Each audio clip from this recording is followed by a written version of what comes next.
y nos llaman, ¿no? Y bueno, Julio, tal, que mira que tengo un problema y tal. Y digo, ¿qué pasa? Era Seychelles en este caso.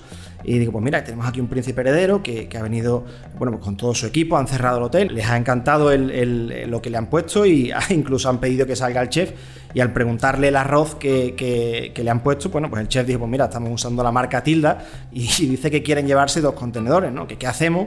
Porque nosotros estamos aquí, bueno, como sabes, tampoco tenemos aquí mucha cantidad, ¿no? Y bueno, tenemos la suerte de que tenemos una oficina comercial en Dubái y tenemos almacenes allí, y le dijimos, bueno, pues no pasa nada, dile a esta persona que nosotros le haremos entrega de esos 2 contenedores, pero no desde Seychelles, no hace falta que los llevemos desde allí, se los suministraremos directamente desde Dubái, ¿no? Y eso hicimos. Bienvenidos a Mi Primera Exportación, un podcast de Fundación La Mainière, donde los empresarios cuentan sus aventuras internacionales. Episodio 24. El arroz número 1. Una conversación con Julio Campos, director de mercados internacionales de Ebro Foods, el grupo líder mundial en el sector del arroz. Su sociedad, Erba Rice Mills, origen de este liderazgo, es la compañía que impulsa gran parte del negocio arrocero internacional.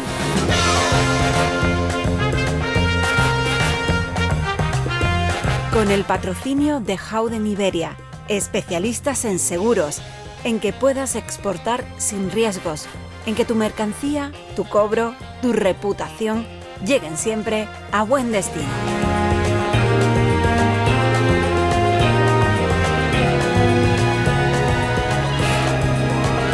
Hoy en el menú de esta conversación les aseguro que vamos a tener arroz del bueno, como lo escuchan, arroz del bueno. Lo saben bien en todo el mundo con marcas tan reconocibles aquí en todas partes como SOS, Brillante, La Fallera, Tilda o Mahatma. Son marcas de Erba Rice Mill, es un grupo líder mundial en el sector del arroz. Vamos a hablar con Julio Campos, director de mercados internacionales de Erba Rice Mills. Julio, ¿qué hace un abogado como tú en un sitio tan bueno como este? Me refiero a tu empresa. Buena pregunta, Cristóbal. La verdad es que, bueno, yo estudié Derecho y ADE y pensaba que mi vocación era ser abogado. De hecho, mis primeros pinitos profesionales fueron en un despacho aquí en Sevilla, pero pronto me di cuenta de que mi vida estaba en la calle, en otros países, viajando. Y la verdad que ese sueño que me vino a posteriori me ha permitido dedicarme a ello, a la exportación, a conocer otras culturas, otros países, a vender nuestras marcas de arroz en muchas partes del mundo y la verdad que es una suerte que ya va por 14 años en esta empresa, así que encantado de la vida, ¿no? Tu vida Julio, se podría escribir en las muchas tarjetas de embarque que usas al año. Tu vida es viajar por todo el mundo para estar cerca de vuestros clientes. Hay una frase tuya que me parece muy interesante. La comunicación es clave. Nosotros no nos limitamos a vender y punto. Totalmente. Y sí, la verdad que yo viajo prácticamente todas las semanas, ¿no? Es una de las cosas que mi profesión me obliga, ¿no? Por decirlo de alguna forma, aunque yo lo hago de muy buen agrado. De hecho, en las últimas 6 semanas he estado viajando, ¿no? Y es bonito porque al final, bueno, se conoce a muchísima gente y obviamente el vínculo de unión es la comunicación, es fundamental y a mí me encanta además, ¿no? Poder intercambiar opiniones, aprender, porque se aprende muchísimo, bueno, pues con todas las personas que tengo la suerte de conocer en todas las partes del mundo, ¿no? Desde Oriente Medio, pasando por África, por supuesto el norte de Europa, Estados Unidos, la verdad que es apasionante y yo creo que precisamente una profesión como esta lo que te exige sobre todo es mucha pasión, ¿no? Que la persona que tienes enfrente con la que te estás comunicando, ¿no? Pues reciba esa pasión, ese interés, ese entusiasmo y obviamente sin comunicación todo esto sería imposible. Sé que los clientes te han dicho en más de una ocasión, Julio, deberías escribir un libro con tus anécdotas, tus vivencias a lo largo de este mundo. ¿Qué pasó aquel día cuando un príncipe heredero va a un restaurante a comer, le gusta tanto el arroz, pregunta al cocinero qué arroz está usando y era arroz vuestro. Sí, sí, efectivamente. Eso fue no hace mucho tiempo, aproximadamente unos 2 meses. De hecho, yo estaba el sábado, era un sábado y eran las 8 de la tarde con mi mujer precisamente y las niñas, y nos llaman, ¿no? Y bueno, Julio, tal, que mira que tengo un problema y tal. Y digo, ¿qué pasa? Era Seychelles en este caso. Y digo, pues mira, tenemos aquí un príncipe heredero que ha venido, bueno, pues con todo su equipo, han cerrado el hotel y están aquí cenando en el restaurante del hotel. Y bueno, han pedido un menú, tampoco era nada en especial, pero les ha encantado lo que le han puesto y incluso han pedido que salga el chef. Y al preguntarle el arroz que le han puesto, bueno, pues el chef dijo, pues mira, estamos usando la marca Tilda, que es un arroz basmati que precisamente también comercializamos en España, y dice que quieren llevarse 2 contenedores, ¿no? ¿Qué hacemos? Porque nosotros estamos aquí, bueno, como sabes, tampoco tenemos aquí mucha cantidad, ¿no? Y bueno, tenemos la suerte de que tenemos una oficina comercial en Dubái y tenemos almacenes allí, y le dijimos, bueno, pues no pasa nada, dile a esta persona que nosotros le haremos entrega de esos 2 contenedores, pero no desde Seychelles, no hace falta que los llevemos desde allí, se los suministraremos directamente desde Dubái, ¿no? Y eso hicimos. Pero anécdotas como esas hay muchísimas, ¿no? Y muchas de ellas con las monarquías de muchos países del mundo. Hay otro titular tuyo que me parece, Julio, muy interesante. No he conocido mejores negociantes que los de Oriente Medio. Eso lo has dicho tú en alguna ocasión. ¿Cómo negocian allí y qué deberíamos aprender aquí de ellos? Yo los admiro mucho en el tema de las negociaciones, ¿no? Porque ellos lo primero que hacen, y yo creo que es importante, ¿no?, es conocer a la persona que hay detrás, ¿no? El factor humano. Te sientas con ellos en una mesa y de 4 horas que estás con ellos, a lo mejor 3 horas y media, al final estás hablando de temas estrictamente personales, ¿no? A ellos les interesa, pues, saber tu familia, conocer cuántos hijos tienes, dónde vives, dónde has vivido, incluso entran mucho en el tema de los hobbies, el fútbol y tal. Y luego cuando se encuentran cómodos con la persona, ¿no? Entonces es cuando ellos entran en la parte de la negociación, ¿no? Y a mí me llama mucho la atención porque es que son negociadores natos, ¿no? Hay veces que le hemos dado algunas cosas incluso gratis y aún así te lo negocian.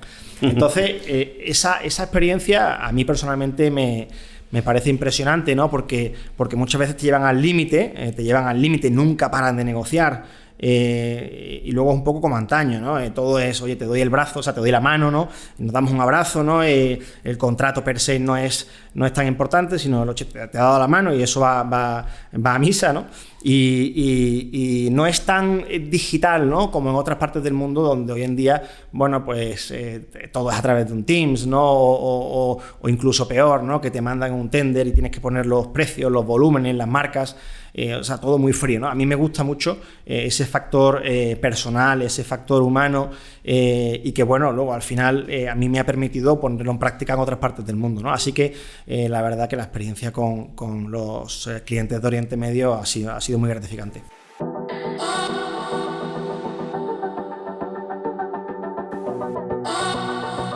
Hoy Herba Rice Mills está en más de 80 países, 34 filiales, más de 80 marcas, algunas las hemos recordado.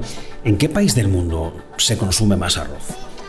Bueno, pues muy buena pregunta, ¿no? La verdad que el consumo cambia mucho de un país a otro, ¿no? Pero yo siempre digo que el consumo no solamente cambia sino en cuanto a la cantidad, sino también en la forma en la que se consume, ¿no? En todos los países asiáticos, los países africanos, el consumo va de entre 40 y 80, 90 kilos por persona y año, ¿no? Mientras que en los países, digamos, un poquito más occidentalizados, ¿no?, llamémosle a la Unión Europea, Norteamérica, pues el consumo va entre los 3 kilos y los 10 kilos aproximadamente, ¿no? Pero no solamente por una cuestión de cantidad, ¿no?, también por la forma en la que se consume. Yo siempre digo que hay como dos velocidades, ¿no? La velocidad de esos países, digamos, que están igual un pelín menos desarrollados, donde el arroz se consume de una forma, bueno, pues más tradicional, ¿no?, cociendo el arroz como siempre se ha hecho, ¿no? Sin embargo, en los países más occidentalizados, el consumo ha cambiado drásticamente. Hoy en día lo que se puede apreciar es que las soluciones microondables, lo que llamamos nosotros ready to eat, o listos para comer, pues la verdad que se está instalando de una forma francamente interesante. De hecho, nosotros en el año 2001 lanzamos los vasitos de Brillant, que yo creo que se conocen en toda España, ¿no? En todas las cocinas de nuestro país seguramente haya un vasito. Ha cambiado un poco la forma, ¿no?, en la que se consume el arroz. Nosotros vemos como que de lunes a viernes, por las prisas, el trabajo, cada uno viene a comer o a cenar a una hora, ¿no? El vasito pues te da una solución francamente buena, ¿no? Consumes o calientas en un minuto el vasito y bueno, cada uno lo come cuando quiere, ¿no? Y luego ya en los fines de semana, que tenemos un poquito más de tiempo, pues sí que usamos un poco más arroz de la fallera para hacer una paellita, o arroz de sos, que también te va magnífico para una paella. Pero en el tema de los vasitos quería hacer un poquito de hincapié, ¿no? Porque nosotros, o para Ebro, ¿no?, para Herba Rice Mill, es un poco el futuro, ¿no? Y creemos que la tendencia va en esa dirección. De hecho, a nosotros nos gusta mucho escuchar a los consumidores y ya vamos viendo cómo nos van incluso demandando no solamente arroz en los vasitos, soluciones a lo mejor bueno, pues con avena, con quinoa, ¿no?, productos que son muy saludables, o el arroz integral, ¿no?, que desde un punto de vista nutricional es impresionante. Entonces, bueno, los consumidores con sus peticiones, bueno, nos han hecho evolucionar, ampliando la gama, también por supuesto obligándonos de alguna forma, ¿no?, a adaptarnos a todo el tema de sostenibilidad. Nuestros packagings, los vasitos son 100% reciclables, obviamente nuestras recetas, los vasitos son 100% naturales, no tienen ni conservantes ni colorantes, y todo esto ha sido fruto de una comunicación muy importante con nuestros consumidores, no solo en España, sino también en otras partes del mundo, ¿no? Pero el vasito per se nació en España y nos ha permitido, bueno, pues exportarlo a muchas partes de este mundo, ¿no? Estamos hablando de arroz, Julio, pero creo que deberíamos hablar de arroces, ¿no? Porque hay arroces diferentes en color, en tamaños, en texturas, y no sé cuál es el preferido del mundo, o depende de dónde esté el consumidor. Efectivamente, o sea, cambia muchísimo el consumo del arroz en el mundo, ¿no? Hay países, pues por ejemplo España, ¿no?, donde el arroz medio, ¿no?, pues está muy generalizado, ¿no?, se consume y la gente está muy familiarizada con el arroz medio. Sin embargo, por ejemplo en Asia lo que se consume principalmente son arroces tipo índica, ¿no?, que son arroces largos, pues llámese un basmati, o en Tailandia el jasmine. Son variedades que se cultivan en aquellas zonas del mundo y que al final es a lo que ellos están habituados, ¿no? Lo bueno es que como hoy en día la gente viaja tanto, prueba arroces de diferentes partes del mundo, ¿no? Nosotros, por ejemplo, con Tilda, con el basmati de Tilda, la verdad que estamos creciendo mucho, incluso en España, ¿no? Y es porque la gente, bueno, pues va a India o a ciertos países de Asia, prueba en restaurantes indios o asiáticos y dice, oye, pues mira, esto está, la verdad que está bastante bueno, ¿no? Y al final esa expansión o esa, digamos, el hecho de viajar tanto, ¿no?, como hoy en día la gente viaja tanto, bueno, pues nos enriquece a todos, ¿no? Y no solamente comemos el arroz al que estamos habituados en las zonas como en España, ¿no?, que se consume mucho grano medio, o en Italia, sino que también ya estamos abiertos a otras opciones de arroces aromáticos, por ejemplo, ¿no? Llevas 14, 15 años en la empresa. ¿Cuál fue tu primera exportación, Julio? ¿Y qué aprendiste de ese momento? Pues, Cristóbal, mi primera exportación fue en Finlandia. Y la verdad que fue hace 12 o 13 años ya. La recuerdo como si fuera ayer, ¿no? Me acuerdo que me asignaron como primera responsabilidad comercial Finlandia. Teníamos y tenemos una marca que se llama Risela, era muy pequeñita por aquel entonces, y teníamos un distribuidor, pues a nuestro juicio un poquito endeble, ¿no? Entonces digo, bueno, vamos a ir a cambiar el distribuidor a Finlandia, pero bueno, ya que vamos tan lejos, vamos a aprovechar el viaje y a ver si podemos buscar también alguna otra cosilla, un cliente industrial o algo al que podamos venderle algo de arroz. Entonces yo estaba intercambiando correos electrónicos con un cliente, ¿no? Y bueno, le dije, oye, voy a ir a Finlandia, tal, a Helsinki, ¿te importa que vaya a verte? Y me dice, por supuesto, el único problema es que yo estoy en Kuopio, que está a unas 6 horas de Helsinki, y digo, no te preocupes, que yo de eso me encargo. Total, que me alquilé un coche y me levanté a las 6 de la mañana y me fui dirección norte de Finlandia, y la verdad que fue una experiencia, ¿no? Yo iba muy ilusionado. Es verdad que el paisaje allí es bastante curioso, ¿no? Todos son bosques, abetos, pinos, señales de animales que se pueden cruzar de todo tipo, ¿no? Renos y tal. Y cuando llegué a la empresa, yo tendría por aquel entonces 26 o 27 años, ¿no? Pues pregunté por esta persona, sale y me dice, yo venía a hablar con Julio Campos, ¿no? Y digo, sí, bueno, yo soy Julio, encantado. Y dice, no, pero ¿tú cómo vas a ser Julio?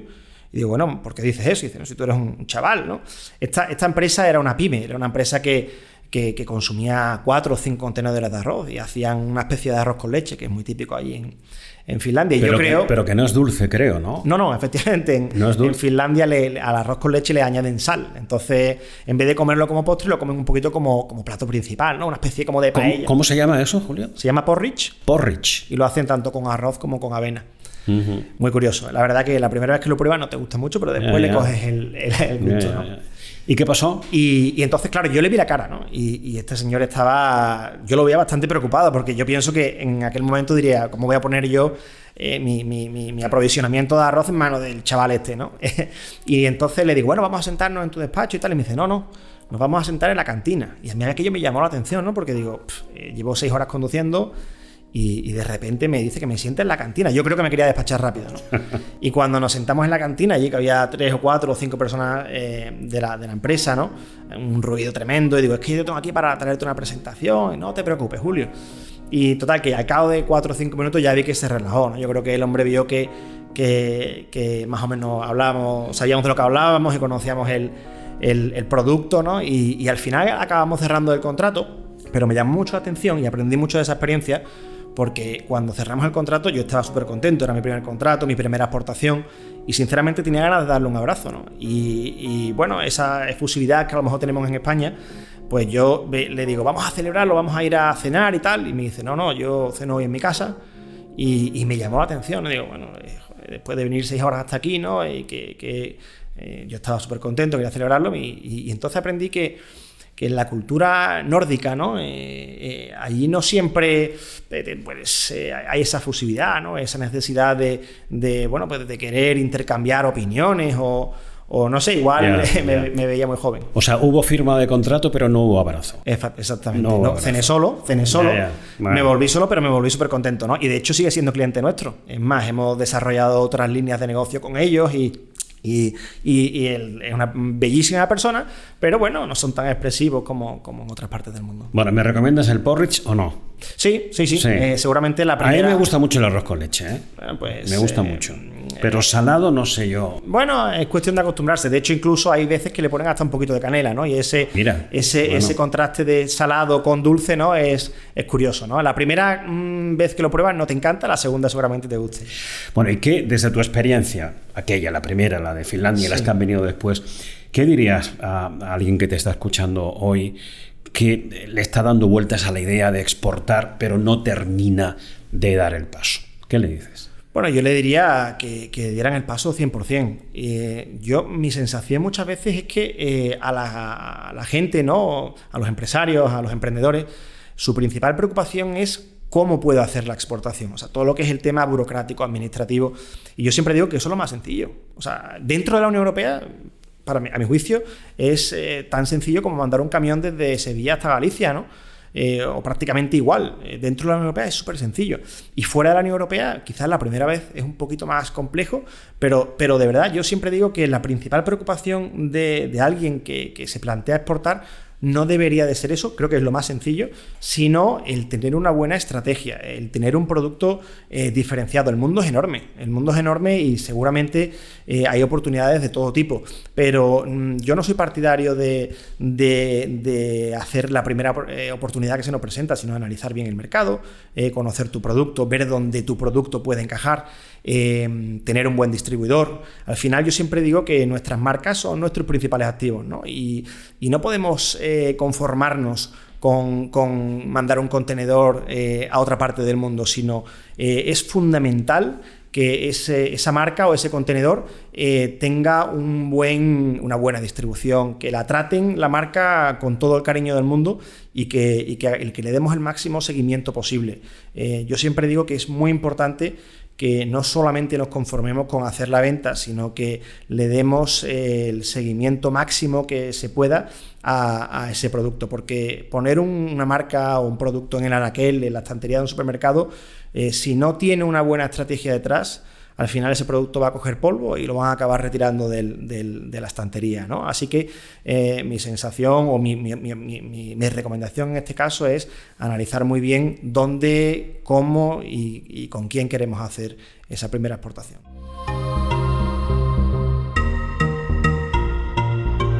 Tengo para ti algunas preguntas de Howden, nuestro patrocinador Howden, seguros locales con alcance internacional.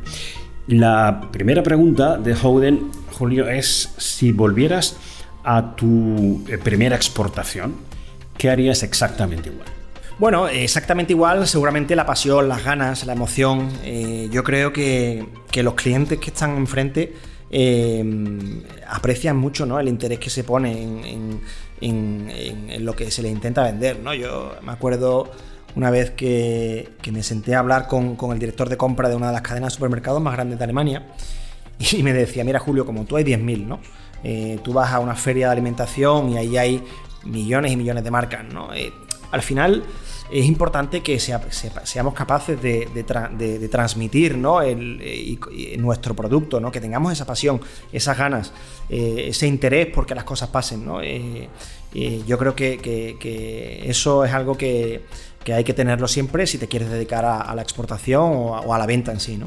¿Y podrías compartir algún error o algún imprevisto que se convirtiera en una gran lección? Bueno, errores hemos cometido muchísimos, ¿no? Pero quizás uno de los errores más importantes que yo veo, ¿no?, es la precipitación. Muchas veces, al final todos tenemos páginas web, te pueden llamar y te pueden prometer pues muchísimas cosas, ¿no? Yo creo que es muy importante no precipitarse en la venta, saber quién es la empresa con la que, o el distribuidor o la cadena de supermercado con la que estás trabajando, ¿no? Para garantizarte de que la exportación es un éxito, que no solamente es fruto de un día y que se va a mandar un contenedor. Aquí yo siempre digo que el negocio no se hace con un contenedor, se hace con una continuidad de contenedores a lo largo del año, ¿no? Entonces, la precipitación quizás es uno de los principales problemas y, por supuesto, como decía antes, darle seguimiento. Tienes que darle seguimiento a esa exportación, saber que el producto lo van a tratar con cariño, que lo van a almacenar en las condiciones oportunas, que el producto después se va a comercializar siguiendo un poco los patrones de tu marca, ¿no?, de lo que tú has definido, de la posición o posicionamiento que quieres de tu marca. Eso es fundamental y para eso es fundamental, bueno, pues estar muy encima, no solo en la venta, sino luego en la ejecución de esa venta, ¿no? Y bueno, al final yo siempre digo lo mismo, que vender per se no es tan complejo. Lo que es importante es lo que viene a posteriori, ¿no? Sé que escuchas este podcast, cosa que te agradezco. ¿A quién recomendarías para venir a hablar con nosotros?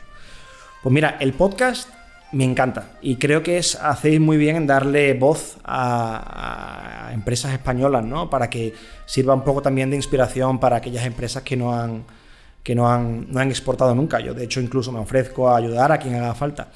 Pero el otro día hablaba con bueno, no son compañeros, pero casi, ¿no? Con el grupo DAM, que la verdad que hacen un trabajo interesante en África y en otras partes del mundo, y mi recomendación es que vinieran ellos, ¿no? Creo que tienen mucho que aportar, mucho que decir, y la verdad que son gente estupenda. Pues mandaremos esa invitación de tu parte y espero que puedan estar con nosotros.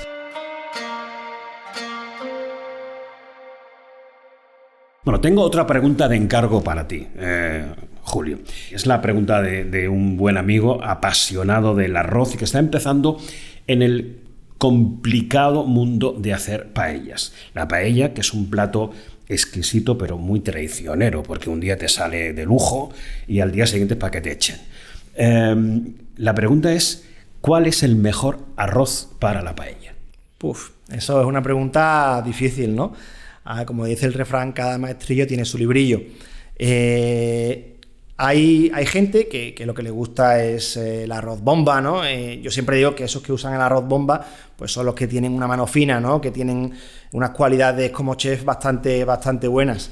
A mí personalmente, el arroz que más me gusta para la paella es un arroz que hemos lanzado hace no mucho, que se llama Brillante Sabroz, y me encanta por dos motivos, ¿no? El primero porque es un arroz que absorbe una cantidad de líquido, de caldo en este caso, brutal, es increíble, tiene al final un sabor espectacular, y luego tiene la suerte, ¿no? O la ventaja, mejor dicho, de que no hay que comérselo justo al momento en el que se hace, ¿no? O sea, está buenísimo cuando lo terminas de cocinar, pero bueno, si hay algún amiguete o familiar que llega un poquito más tarde, esa paella la va a disfrutar igual de bien si se la come un poquito más tarde, ¿no? Y el Sabroz te permite esa posibilidad, ¿no? Entonces es un arroz que a mí personalmente me encanta y que lo recomiendo siempre para las paellas. ¿Y a ti qué tal te sale la paella? Bueno, no me sale mal. Diría que no me sale mal. ¿Y algún truco secreto que puedas contar? Bueno, en primer lugar, usar el arroz Sabroz, el Brillante Sabroz, es un buen truco. Y luego, obviamente, yo siempre digo que mientras más agradecidos seamos con los ingredientes, normalmente mejor saldrá la paella, ¿no? Así. Tienes 3 hijas, ¿no? 3 hijas. ¿Y a las 3 les gusta el arroz? Bueno, pues ¿Qué hace su padre? La verdad que es curioso, ¿no? He intentado ya meterle en el mundo del arroz y curiosamente no las veo yo a ellas muy entusiasmadas. ¿Qué me estás diciendo? Lo he intentado en casa varias veces y ya que están entrando en el colegio y allí que de alguna forma ya es impuesto, ¿no? Pues parece ser que les va gustando un poquito más. Pero las primeras veces que les di para probarlo y tal, no las veis muy entusiasmadas. Son muy pequeñitas, ¿no? Tienen 2 años y un bebé de 6 meses, ¿no? Entonces, bueno, todavía... Pero ya voy viendo que ellas van entendiendo que su padre trabaja en el arroz y cada 2x3 están arroz. Luego no lo comen tanto, pero cada 2x3 lo mencionan por casa, ¿no? A mí me gusta el arroz, Julio, en todas sus variedades y presentaciones. Hasta el arroz con leche. Tiene buen gusto. Y además me fío de tus marcas. Me fío de tus marcas para el arroz. Muchas gracias, Julio. Gracias, enhorabuena por lo conseguido. Ánimo para la aventura de seguir creciendo en todo el mundo. Decía el inolvidable Elías Hernández, fundador junto a sus hermanos de Arrocería Herba: el secreto del empresario radica tanto en comprar bien y vender mejor como en levantarse tras sufrir la zancadilla del fracaso, salir airoso del charco pisado y tratar de enmendar cuanto antes los errores propios. Eso es sabiduría.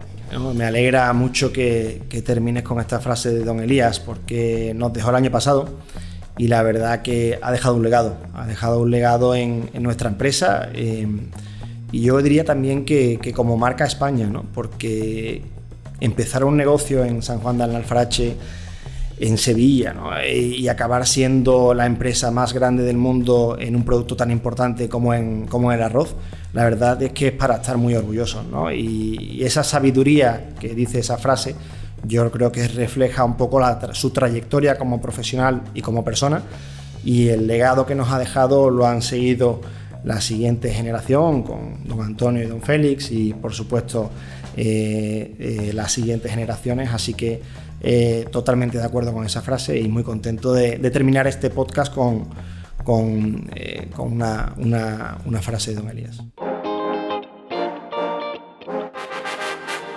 Mi primera exportación es un podcast de Fundación La Mainier, dirigido y presentado por Cristóbal Cervantes y producido por QWERTY Podcast. Cuenta con el patrocinio de Howden Iberia, especialistas en seguros para que exportes sin riesgos.